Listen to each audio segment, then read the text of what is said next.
Dr. Joseph Kanu understands that one way we can honor God is by being as healthy as possible. Dr. Joe believes modern science proves the healing abilities of remedies found in Scripture, and as a practicing chiropractor, blends those biblical truths with cutting-edge technology to enrich his patients' lives physically, emotionally, and spiritually.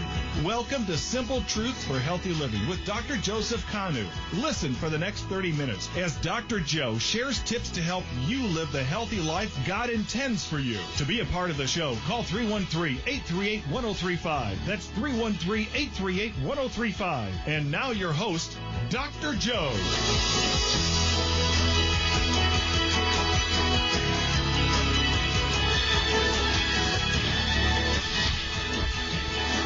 Well, good evening, everyone. This is Dr. Joseph Kanu broadcasting live from downtown Rochester at Rochester Chiropractic.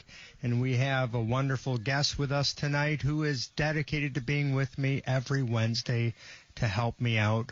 We have Dr. Jeffrey Haddad of Rochester Advanced Dentistry. Welcome to the show, Doc. Thanks, Dr. Joe. Good to be here. Man, it's good to have you, too. It's always a lot more fun when you're here to share some of your knowledge and insight. I appreciate that. And I loved last show when you said you consider yourself not a dentist, but a mouth doctor.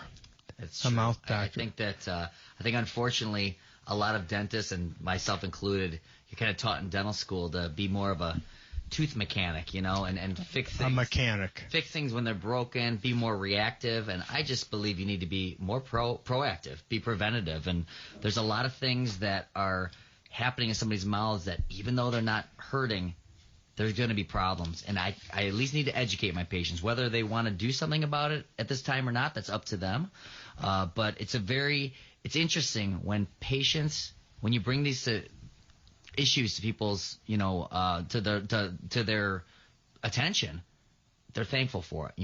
Yes. Wow, my last dentist never told me that at all. Well, I'm glad to educate you, and people appreciate that. They want to know what's happening with their bodies, as you know, and in your own practice. Absolutely. Yeah. Hey, Jeff, how about we start the show with a scripture reading and a prayer? That sounds great. Okay. This is from Psalms 51, verse 10. Create in me a clean heart, O God, and renew a steadfast spirit within me. Do not cast me away from your presence, and do not take your Holy Spirit from me. Restore to me the joy of your salvation, and sustain me with a willing spirit. It's a wonderful scripture, isn't it? Yes, There's been so many wonderful songs written from that. Create in me, oh God, a clean heart and a clean spirit and a willingness. And that's what we need to be. The Lord's people suffer for lack of knowledge and a lack of wisdom, and we are perishing for lack of knowledge and wisdom. And that's what this show, what we are dedicated to, you and I both, dedicating our time and tithing, not only finances, but our time to improve health with people and try to educate people. But we all need this willingness to change. You know what I think? It's so hard to get people to change habits. Yeah, it sure is. It sure is. And I know in my line of work, we can discover what the problem is. We can fix it, but then how do you keep it that way? Because maybe it's the way they're sleeping, maybe it's the way they're holding their cell phone to their head with their head cocked, or they always sit with one leg crossed over, or habits or how we sleep, and then the problem keeps coming back. And I know in your business with being a mouth doctor, you can try to fix problems, but people have to have this willingness. So how do you encourage them to have a willingness? That's a good question. I know I'm throwing this out at you spontaneously. I think one of the best ways I get through to people is I explain to them that. Let's say someone's not flossing. Well, you know what? I'll tell them that I'm not the best flosser in the world. How about that? And I will tell them that That's have gotten much better. Candid. Yeah. To be honest, Joe, and I don't know how you feel about this, but I'm a pretty awful patient, but I'm honest about it. For instance, I'm not as compliant as I should be, and I'm getting better. And flossing is a great example, and we're going to talk about that today. I never used to floss, okay? And I'm paying for it now. As a kid, I was never taught properly. The education level back then was dentists didn't educate. They just filled teeth. And I feel like I know I've told you this story before, but I remember in 6th grade being in a contest with a few of my friends on who had the most silver fillings. And you know who won? Me. I won, and I was so proud of it. And I didn't know it was bad. I mean, I was so excited, right? So it's terrible. And unfortunately, there's a lot of people out there that don't know that you get a filling and it doesn't last forever. You get a crown, and that doesn't last forever. Nothing in dentistry lasts forever. These are materials. It'd be like you buying a car and saying, this is my first and only car for the rest of my life. It doesn't happen. We're putting materials into the worst environment ever. The mouth is an amazingly destructive and dirty environment. Sure. You know, and so well, not only the chewing, but probably the acid. Everything. Right? You know, I mean, it's just got a lot of things going. Very hostile. Very. And so as far as flossing goes, it's about getting into a good routine. I actually, my wife isn't going to be happy about this, but I get on her as much as anybody. She has the most beautiful teeth you've ever seen. She hardly ever flosses. She's one of those people who are just blessed with good teeth. I am sitting there, though, flossing every night when I need to and getting on in that routine. And once you get in that routine, it just becomes the norm. It's just like anything, you know. But you got to start. You have to have that willingness to change, like you said. The willingness, It's important. It's very important. And you know, with our patients, too, we all seem to be so overwhelmed today with so much to do. Everybody's so busy, busy, busy. How do you fit one more thing into your busy schedule? We were talking about yesterday when to stretch and how I encourage our patients. When do you stretch? How do you encourage people to stretch? And an important time to stretch is right before you go to bed. But a lot of people feel like, oh my, I'm working late, and by the time you get to bed, and I got to wake up early, I don't have time to stretch. I'll do it later on. So a great thing, what I encourage our patients to do, we show them some stretches in the car that they can do even at a red light for their necks. You're at a red light, here's what you do. Or you're taking a shower, you're drying off, you got a towel in your hand. There are towel exercises to do for your neck because, it only takes 30 seconds. But also before you go to bed at night, read a scripture, meditate while you're saying your prayers. A great time, go through stretching. I do that when I'm flossing my teeth. Mm-hmm. I'll do some toe-ups or some stretches while I'm flossing. You are a multitasker. Or try to multitask. Yeah. And that's how I kind of got into a routine where because I'm kind of like you, my teeth are real close together. Mm-hmm. They're not spaced apart. Your wife probably has spaces. She just has the most beautiful teeth I've ever seen, and unfortunately, I can't even take credit for them. They came to me like that. I brag about it. I inherited this beautiful mouth. She thought she has the most beautiful smile ever. But it's a great idea. And I heard this too. Some good tips. A lot of patients I know floss in the shower. And brush their teeth in the shower. Yes. Again, everybody is. Listen, life is moving fast. You and I know that. I don't even know. I think this is the first time I'm sitting down today. It was just one of those days. And, if there's a way that you can get into a good routine, it'll just become the norm. And I'll tell you, as far as flossing goes, and, we talked last week about periodontal disease. Yes. What people just don't understand is that even if you are the meticulous flosser and the meticulous brusher 2 to 3 times a day, it's not enough. And if you start getting some of these plaques underneath your gums because you're not seeing a dentist regularly, those same plaques not only are causing gum disease and periodontal disease that we talked about, but we also touched on the fact that those are the same plaques that settle in the rest of your body, especially on the heart. Wow. And heart disease is such a prevalent part of society. And I think, as a mutual friend of us sent us a nice little article. Our city, Detroit, was the number 1 out of the 8 top cities in the world. Wow. In the world. This isn't just the U.S. Nope. Let's see here. Let's see what we got here. I have it right here. It's an amazing stat. And while you're looking for that, I would just like to say if anyone has any health questions related to teeth or the mouth, digestion, please call us at 313-838-1035. to speak to Dr. Jeffrey Haddad of Rochester Advanced Dentistry. That's 313-838-1035. Here's what I have here, guys. The 8 most artery clogging cities actually in America. Number 1, Detroit, Michigan. Detroit residents report... That's like how many fillings you have in your mouth. Right, you won the prize. We're all excited. Are we all excited? We won something. Number 1. We won something. Oh, this is so disturbing to me. You know, it reports more heart disease diagnoses than any other big city in the nation, and 33% of them are obese.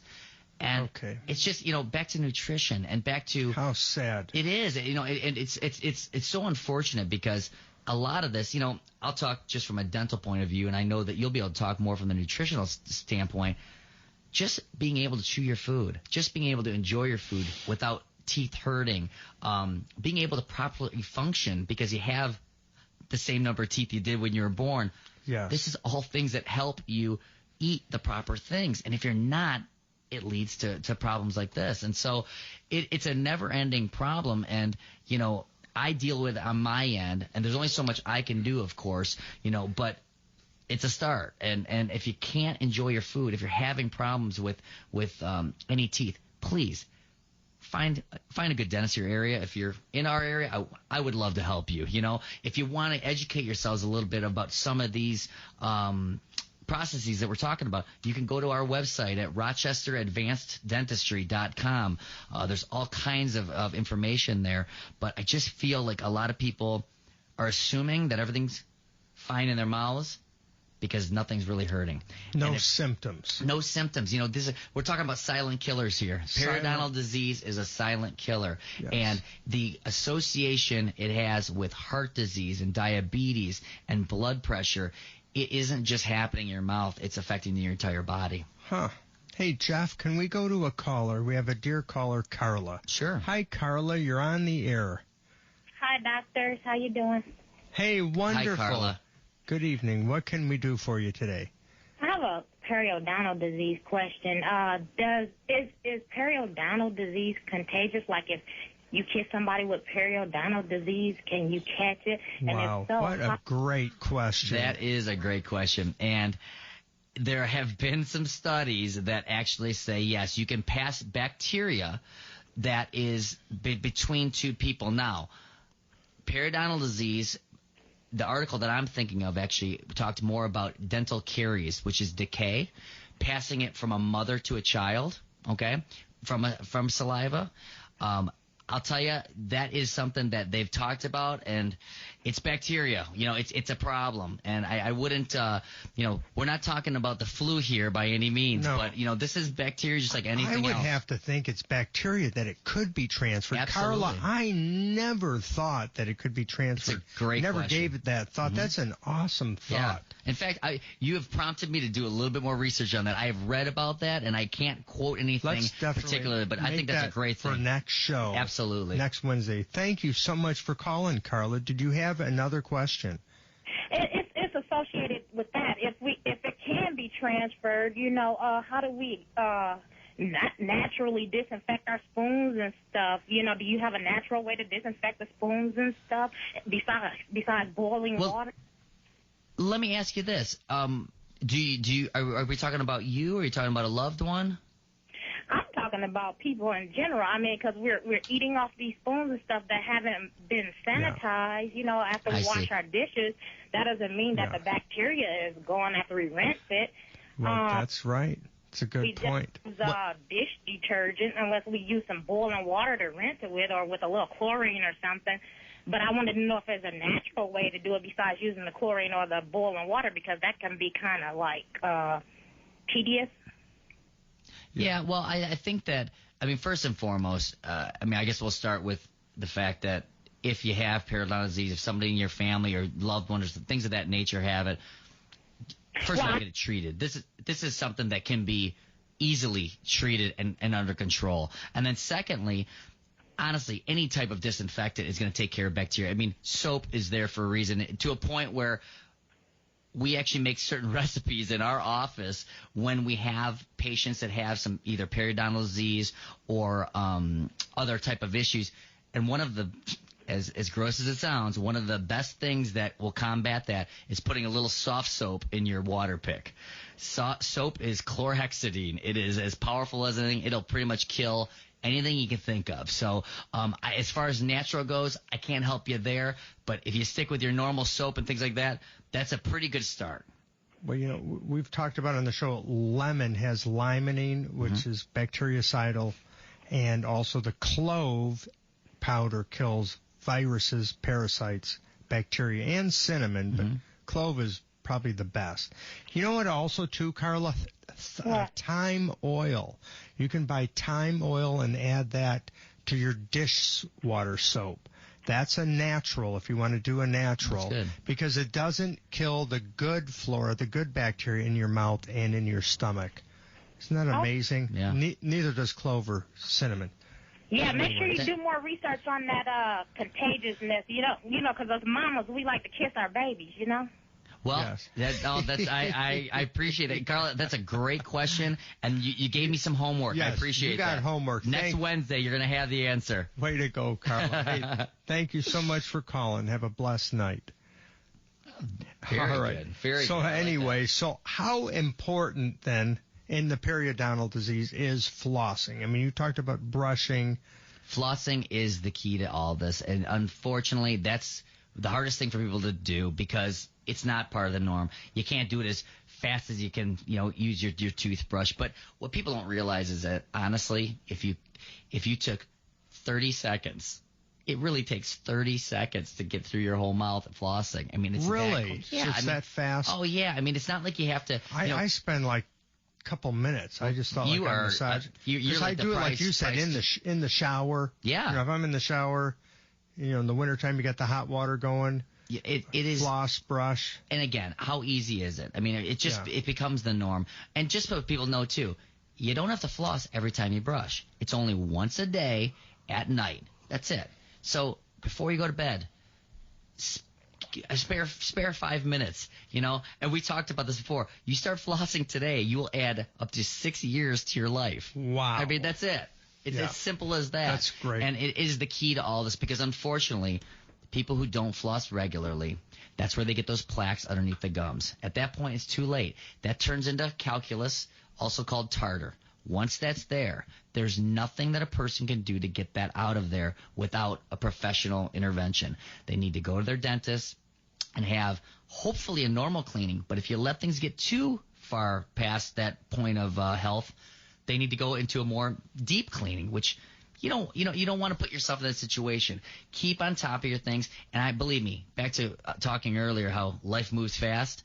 I understand that 6 months can turn into a year very quickly, and all of a sudden you haven't been to your dentist at all this year. It's never too late. Don't wait too long. Get back. We welcome you back. We're happy to see you. We don't judge. We want to help you. But every month that goes by past your normal interval of getting your teeth cleaned is going against you. Yeah. Well, like you said, it's a silent killer.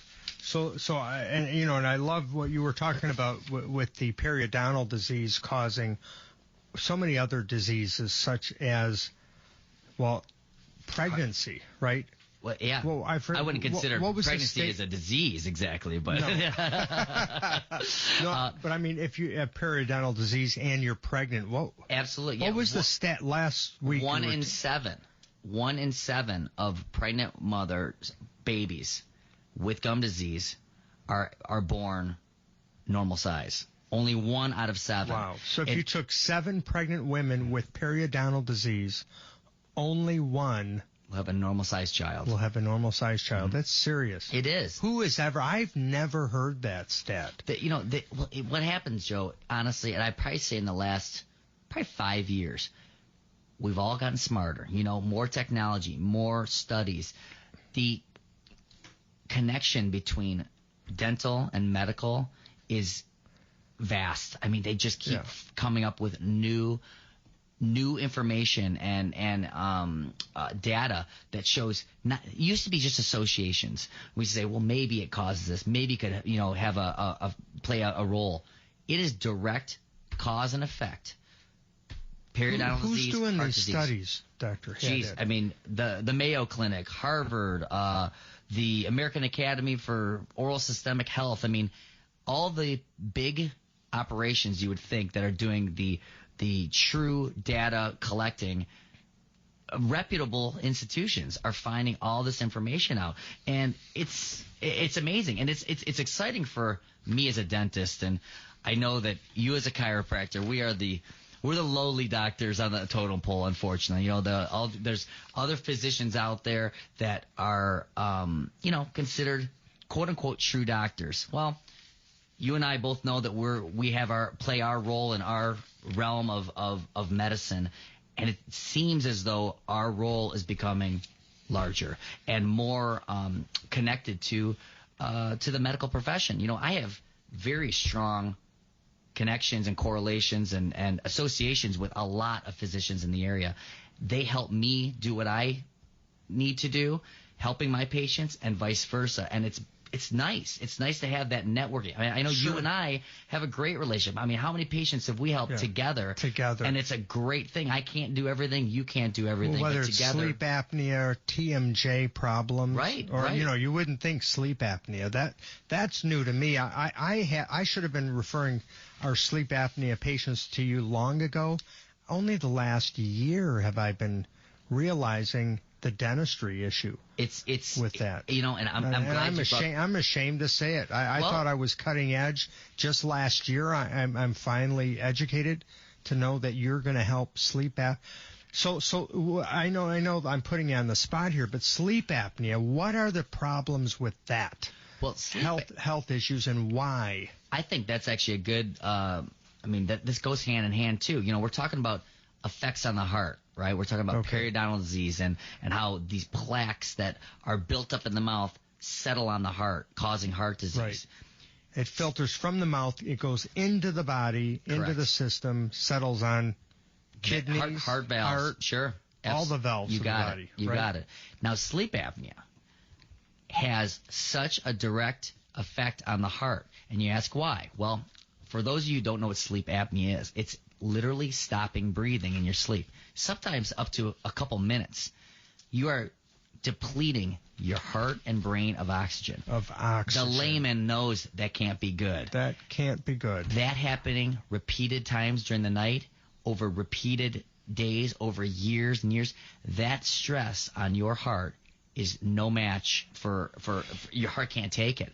And they believe that in 5 years, up to 50% of the heart attacks and heart disease in the world could be directly related to undiagnosed or untreated sleep apnea, just because of what they're finding. Wait, you're saying 50% of the heart issues, correct, are related to sleep apnea. That's correct. As the cause of the heart problem. That's correct. Heart Undiagnosed condition. And untreated.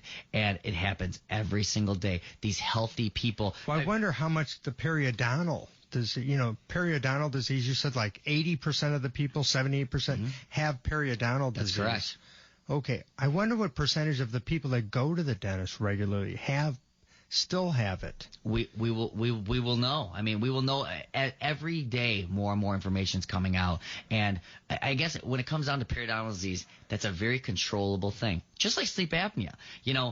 And we can talk about that. We'll have to have our own little show about sleep apnea, but there's these machines called a CPAP that works. It's the golden standard. Unfortunately, the compliance is very, very, very low. So if you're not going to use a CPAP, or maybe you're not able to wear a CPAP machine, there are sleep apnea appliances that dentists can make if they're trained in that arena that you can wear at night, that are extremely comfortable, and that can actually be a substitute for a CPAP or help somebody who can't wear a CPAP or doesn't want to wear a CPAP. Right. There's a lot of people out there, but at the end of the day, you need to keep breathing. And when you're snoring, you could very well be stopping breathing. Everybody laughs at snoring, and people who snore. That is a sleep disorder. It is not just something to laugh at. It is something that can turn into, and most likely will turn into, a sleep apnea problem if it's not already one right now. So it's a very serious issue. And, we just talked about two issues that we deal with in my office particularly. So do you provide that? So if someone has sleep apnea, what do you, I know that's probably a whole long topic, and we only have about 2 minutes Well, in left a nutshell, as a little teaser maybe for next week, okay. We have an actual screening monitor that we send people home with. We'll know exactly at that point what level of apnea they have. At that point, if they are severe, I'm going to make a referral to my. So you have a monitor you send home with the patient. So that's correct. Tell me, what do they do?